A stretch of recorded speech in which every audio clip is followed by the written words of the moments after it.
News, सच जरूरी है। यह है MNS न्यूज नेटवर्क और आप देख रहे हैं MNS न्यूज टीवी। मैं हूं आपके साथ सोनल। तो आइए देखते हैं आज की कुछ खास खबरें। यह खबर नवी मुंबई से सामने आ रही है। डॉक्टर अप्पा साहेब धर्माधिकारी के समारोह में अब तक 12 लोगों की मौत हो चुकी है। डॉक्टर अप्पा साहेब धर्माधिकारी के दुर्भाग्यपूर्ण घटना ने अब तक 12 लोगों की जान ले ली है।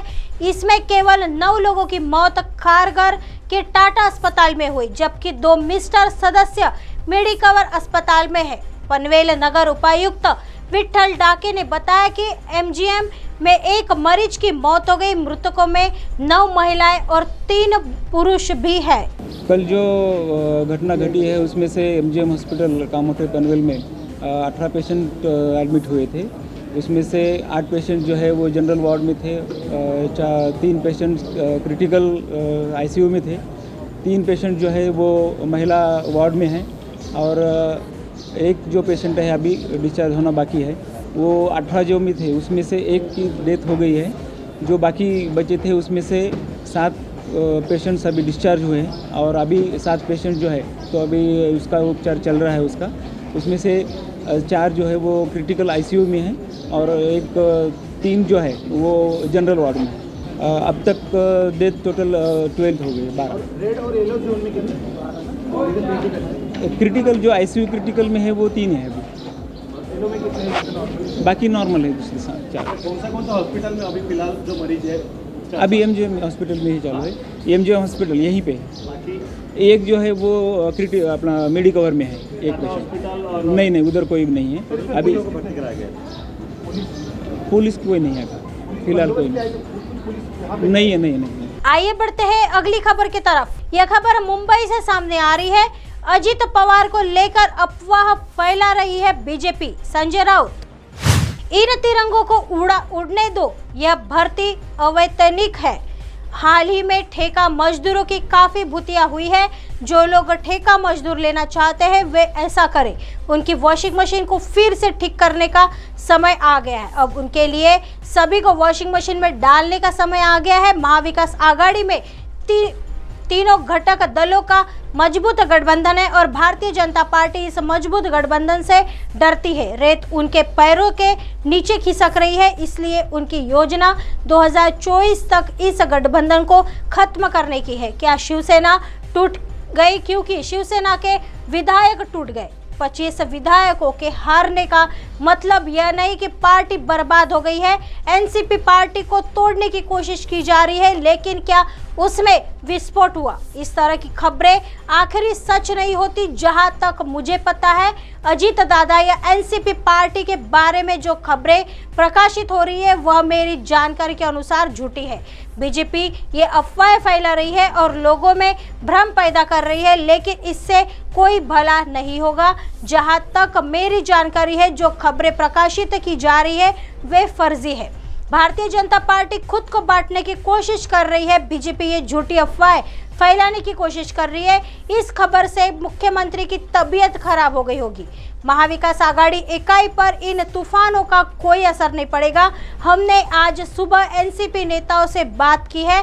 महाविकास आघाड़ी का यह मजबूत गठबंधन 145 विधानसभा सीटें जीतेगा, चाहे आप कितने भी विधायक और सांसद फेंक दे, लेकिन महाराष्ट्र की जनता हमारे साथ है। लोग गुस्से और आक्रोश में हैं। अगर बीजेपी ने इसका सदमा ले लिया है तो इन अफवाहों को उठने दीजिए। इस भर्ती को अवैतनिक होने दे। हाल ही में ठेका मजदूरों की काफी भर्तियां हुई है। यह कोई ठेका मजदूर लेना चाहता है तो ले ले। यह उनकी वॉशिंग मशीन की मरम्मत का समय है। अब उस वॉशिंग मशीन में बीजेपी वालों को डाल देना चाहिए। कोई चांस नहीं। मुझे यकीन है कि 16 विधायक अयोग्य हो जाएंगे। राम शास्त्री आज भी इस देश की न्यायपालिका में है, इसलिए हमें यकीन है कि निर्णय और न्याय के बीच अंतर है। हमें न्याय मिलेगा। हो सकता है कि उस अखबार को अपना पत्र खुद ही बनाना चाहिए था, लेकिन ये सब बकवास है, इसमें कोई सच्चाई नहीं है। KC वेणुगोपाल कांग्रेस के वरिष्ठ नेता है। उनके पास कुछ महत्वपूर्ण राजनीतिक संदेश थे। उन्होंने 1 घंटे तक इस पर चर्चा की। भविष्य की कुछ घटनाक्रमों को लेकर एक बार फिर राहुल गांधी और उद्धव ठाकरे की मुलाकात होगी। पवार साहब अभी बारामती में है, वे आज देर रात मुंबई पहुंचेंगे और हम उनसे कल या परसों मिलेंगे। अजित पवार और उद्धव ठाकरे संपर्क में थे। वेणु पूर्णवेमा नागपुर में साथ थी। अच्छा संचार, गुस्सा मत करो, हम सब पवार को नेता मानते हैं। अजित पवार और उद्धव ठाकरे के बीच बहुत मधुर संबंध है। बहुत जल्द दांव न लगाए और देखें कि भविष्य में क्या होता है।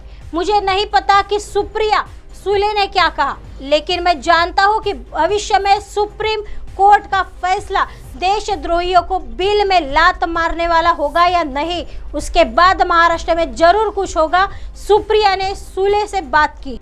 महाविकास आघाडीतले 3ही घटक पक्ष काँग्रेस, राष्ट्रवादी आणि अर्थात शिवसेना या तिघांची आघाडी मजबूत आहे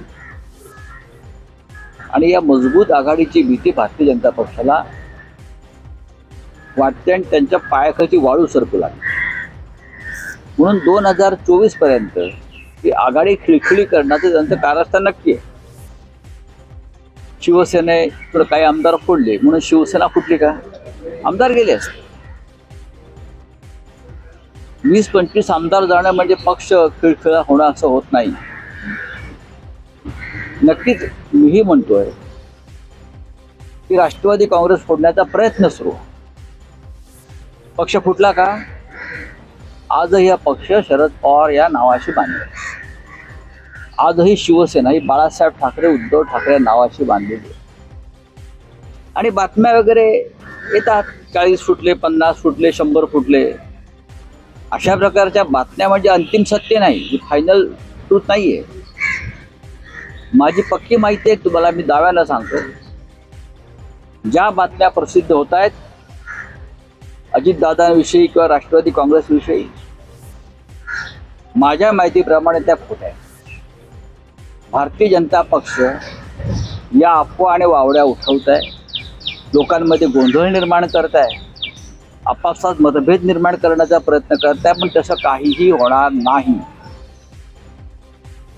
सगळ्यात जास्त पोटात गोळा आलेला असेल राज्याच्या मुख्यमंत्र्यांच्या या बातम्यांवर आणि त्यांचा जो काही गट आहे त्यांची अस्वस्थता मी समजू शकतो, पण अजितदादा पवार हे महाविकास आघाडीचे आधारस्तंभ आहेत, प्रमुख नेते आहेत आणि त्यांचं राजकीय भविष्य हे महाविकास आघाडीतूनच शिखरावर जाणार आहे। पुन्हा एकदा मला माहिती आहे त्यांच्याविषयी या सगळ्या बातम्या आणि वावड्या आणि रेवड्या उठवल्या जात आहेत, त्याचा महाविकास आघाडीच्या एकीवर आणि मजबूतीवरती काही परिणाम होणार नाही।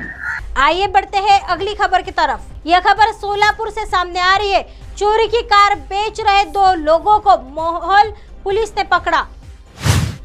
मोहल पुलिस ने 2 लोगों को गिरफ्तार किया है, जो मोहल क्षेत्र में मोहल, औसा, लातूर, सोलापुर, बीड़, अंबेजोगाई, पुणे, पंढरपुर, इंदापुर और कर्नाटक के अन्य हिस्सों सहित भीड़ भाड़ वाली जगहों से चोरी की कारों को कम कीमत पर बेच रहे थे। दोनों के पास से अलग अलग कंपनियों की 16,20,000 रुपए की 24 मोटरसाइकिलें जब्त की गई है और दोनों को हिरासत में ले लिया गया है।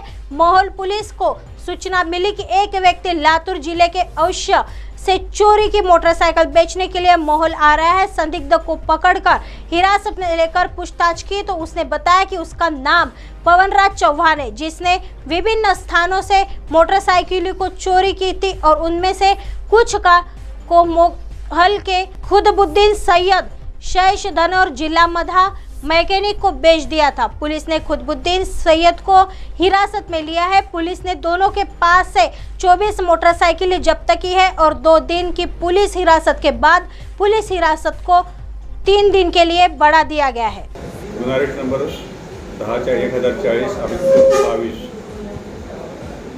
हा मोटरसायकलचा गुन्हा। या मोटरसायकलच्या चोरीच्या गुन्ह्याचा तपास करत असताना आम्हाला पवन चव्हाण राहणारा औसा हा इसम मोटरसायकल चोरून या ठिकाणी आणून विकत असल्याचं आम्हाला समजलं। त्यावेळी मोहळमधील खुदबुद्दीन अमीन सय्यद हा इसम त्याच्याकडून मोटरसायकल घेऊन येथील लोकांना कमी किमतीमध्ये फायनान्सच्या गाड्या आहेत असे सांगून विकत होते. त्याप्रमाणे आम्ही यांना ताब्यात घेऊन त्यांच्याकडे चौकशी करतात. त्यांच्याकडून आम्हाला जवळपास 24 मोटरसायकली मिळालेल्या आहेत. 16,20,000च्या मोटरसायकली आजपर्यंत जप्त करण्यात आलेल्या आहेत. आणखी त्याचा तपास चालू आहे. सदरची कामगिरी ही आमच्याकडील PSI खारगे, पोलीस हवालदार माने, पोलीस नायक साठे, पोलीस नायक मोरे, पोलीस नायक घोळवे तसेच ही कामगिरी पोलीस अधीक्षक श्री शिरीष देशपांडे सर, अपर पोलीस अधीक्षक Himmat Jadhav sir, DYSP Amol Bharti sir यांच्या मार्गदर्शनाखाली ही कारवाई करण्यात आलेली आहे. ऐसी खबरें फिर लेके आएंगे इसी समय इसी जगह. तब तक देखते रहिए MNS न्यूज नेटवर्क. नमस्कार.